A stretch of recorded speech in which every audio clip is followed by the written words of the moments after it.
Fala, meus negociadores, tudo bem com vocês? A situação no Oriente Médio continua cada vez mais complicada. Recentemente, um drone iraniano atacou o consulado dos Estados Unidos em Dubai.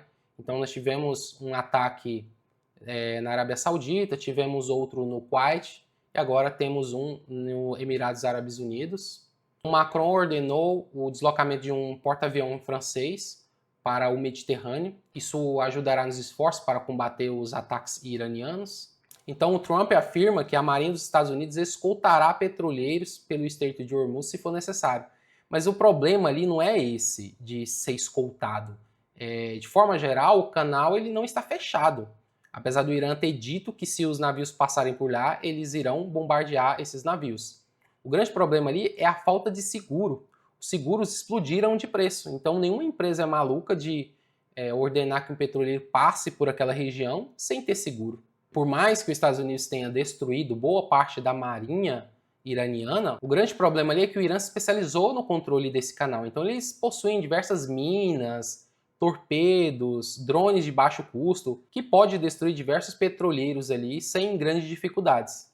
Para vocês terem ideia do impacto que está acontecendo no Estreito de Hormuz, olha como o canal estava antes da guerra começar e olha como o fluxo diminuiu bastante após a guerra se iniciar. Então, de fato, o Irã ele não fechou fisicamente o canal, mas ele ordenou que as embarcações não trafeguem por essa região. Caso contrário, ele irá atacar os navios. Um vídeo bem interessante, né, do Marine Traffic, que mostra, olha a diminuição, os navios quase todos atracados nessa região aqui, quase nenhuma atividade comparado com antes do início do conflito. E esse é um artigo bem interessante que mostra a dificuldade, né, dos países do Golfo de conter os ataques iranianos. E qual que é o grande problema? O grande problema é que esses países tendem a ficar sem interceptadores antes do regime iraniano ficar sem drones, uma vez que cada míssil dos sistemas que eles utilizam, muitas vezes são sistemas americanos, né, como o Patriot, custa por volta de 4 milhões de dólares cada míssil. E cada drone Shahed, eles custam por volta de 30 mil dólares. Então é provável que a monarquia, né, fique sem interceptadores de mísseis antes do regime iraniano ficar sem os seus projéteis e os seus drones, principalmente. Então o Fabian Hoffman, da Universidade de Oslo, ele é especialista em mísseis, ele traz algo bem interessante aqui, que a intensidade de uso de interceptadores que vimos nos últimos dias não pode ser mantida por mais de uma semana, provavelmente por alguns dias no máximo. Então, eles sentirão o impacto da escassez dos interceptadores. Lembrando que essa guerra de drone é uma guerra de custos, porque o Irã manda diversos drones e para você abater cada drone você precisa utilizar mais ou menos 2 mísseis. E cada míssil 4 milhões de dólares e um drone por volta de 30 a 40 mil dólares, então essa conta ela não fecha no longo prazo. Israel e Estados Unidos estão localizando os lançadores de mísseis a partir do momento que são lançados, mas o problema disso é os drones, que muitas vezes são difíceis de localizar e são praticamente lançados de qualquer lugar. Então aqui nós temos o arsenal, né, de interceptadores de defesa de mísseis balísticos no Oriente Médio.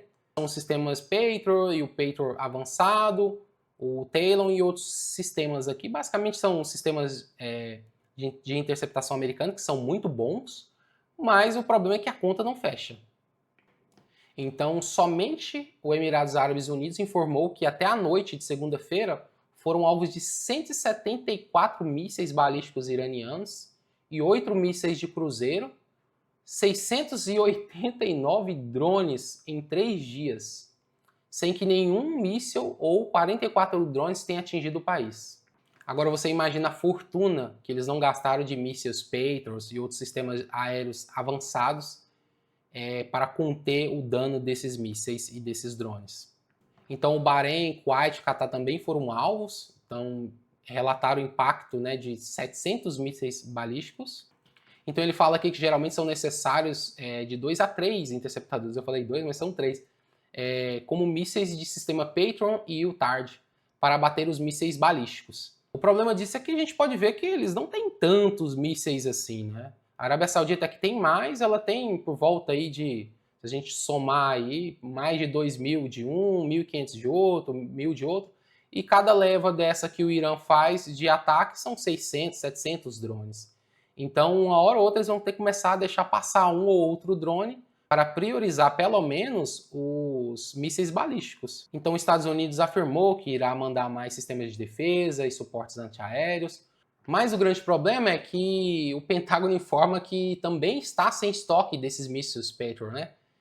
Porque em grande parte as defesas ucranianas consumiram grande parte desses mísseis ocidentais enquanto repelia os ataques russos nos últimos 4 anos.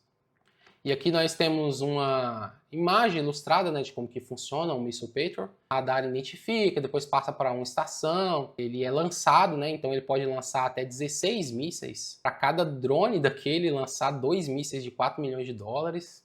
É bem mais fácil se identificar sem mísseis do que o Irã ficar sem drones. Aqui também uma ilustração, né, do drone Shahed. Em comparação com um homem aqui de 1,80 m, ele é bem pequeno. E isso é uma vantagem para ele, porque ao contrário de lançadores de mísseis, que devido ao seu tamanho e assinatura são rastreados por aeronaves americanas e israelenses, os drones Shahed são facilmente camuflados.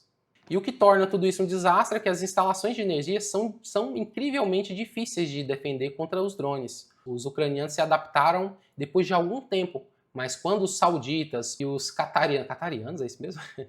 E os kuwaitianos se adaptarem, o estrago já estará feito. Então esse é o problema de, mesmo a OPEC+ informando que irá aumentar a produção de petróleo, a região do Texas diz que vai aumentar a produção, mesmo assim o petróleo continua no preço de $80 por barril.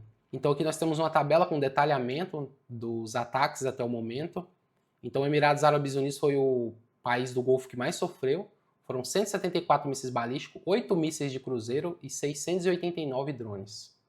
E aqui está um dos possíveis impactos para essa guerra, que já tínhamos um PPI alto, sabemos que cerca de 6 componentes do índice de preço ao produtor, o PPI, compõem o PCE, que é aquele índice que o Fed gosta para decidir a taxa de juros. Mas esse problema, né, do aumento de custo por parte dessa guerra com o Irã, isso pode forçar o Fed a não alterar os juros. Então estamos vendo a reprecificação dos juros para setembro. Então o mercado estava esperando um corte possivelmente no meio do ano. Isso vai ser bem complicado de acontecer, principalmente porque no último mês ele subiu 0,5% e em dezembro ele tinha subido 0,4%. Então isso vai pressionar bastante os produtos. É lógico, o PPI é um índice um pouco antecedente, isso demora um pouco para se refletir nos produtos, né, principalmente no CPI. Então eles dizem aqui também que nos últimos 12 meses até janeiro, o preço do atacado subiu 0,9%. Os analistas, né, preveem que sexta-feira esse dado mais forte do PPI deve pressionar um pouco o PCE para cima. E isso vai dificultar o Fed a cortar juros, fazendo pressão no dólar. Então estou trazendo para vocês novamente aqui o índice SDX. Mais importante, pessoal, do índice SDX não é nem esses picos, tá? É sim essa subida constante que ele está tendo. Isso está pressionando bastante as opções. Então isso eleva bastante o custo de proteção. Recentemente até vi que você conseguiria financiar, vender uma put abaixo de 68 e financiar uma call acima de 70. Então nesse ponto aqui, pessoal, o dealer está em delta negativo. Caso isso se amplifique para uma queda um pouco maior, eles são obrigados a se desfazer dessa posição e seriam obrigados a vender também o ativo subjacente, o que amplificaria as quedas do S&P 500. E mais outro ponto preocupante é o índice MOVE. Se a gente pegar o índice MOVE invertido do S&P 500, vemos que a queda em si intensificou bastante. Lembrando que o índice MOVE ele é praticamente um VIX, né, o índice de medo, só que dos títulos públicos. Então toda vez que ele tem uma alta significativa, no caso aqui como ele está invertido, uma queda significativa, na sequência temos a S&P também acompanhando esse desenvolvimento. E aqui também, se a gente pegar o próprio VIX investido, esse é mais um ponto que corrobora para termos aí cautela no índice de ações. Então, com base no último relatório da CFTC, antes de começar o conflito no Oriente Médio, os especuladores já estavam aumentando suas posições e os comércios estavam diminuindo suas posições. Mesmo antes da guerra começar, do conflito, né, propriamente dito começar, já tínhamos posições dos especuladores aumentando e dos commercials diminuindo. Então já tínhamos uma demanda um pouco maior mesmo antes do conflito. E agora, com o fechamento do Estreito de Hormuz, isso pode se intensificar bastante. E esse aqui é um quadro, né, de comparação do último relatório dos não commercials. Então aqui entre os especuladores e fundos alavancados. Esse relatório ele saiu na semana passada. Já tínhamos um aumento da posição do petróleo. Então essa barrinha mais fina é a posição anterior e a barra maior aqui é a posição atual. Então vimos que os especuladores já tinham aumentado a posição em petróleo, tinham diminuído a exposição em ouro e tinham basicamente aumentado a exposição em VIX. Então eles manteram suas posições vendidas no SP500, diminuíram um pouco os títulos, né, de 10 e de 2 anos. Mas é isso aí, me conta aí, você está posicionado no S&P, não está? Vai comprar a Bolsa Brasileira, não vai? De qualquer forma, se inscreva no canal, ative o sininho aqui para me ajudar. Espero que você tenha gostado, até o próximo vídeo. Tchau!